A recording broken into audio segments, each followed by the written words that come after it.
السلام عليكم ورحمة الله وبركاته. ازيكم حبايبي؟ عاملين ايه؟ يا رب تكونوا جميعا بألف خير. وحشتوني جدا جدا جدا.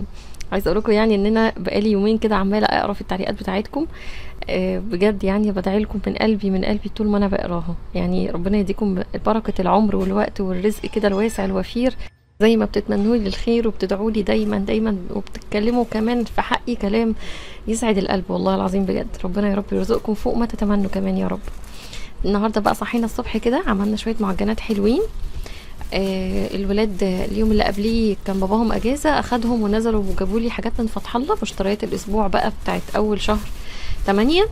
فقلت اصحى بقى اعمل شويه معجنات. بالنسبه للمشتريات هوريها لكم في اخر الفيديو، لكن انا بقول لكم يعني عملت ايه اليوم ده. بصوا بقى، انا هنا هستخدم النهارده العجان بتاع جانو. قلت لكم قبل كده ماما مدياهولي، قالت لي لا يعني انا بستخدمه قليل قوي وانتي بتستخدميه كتير،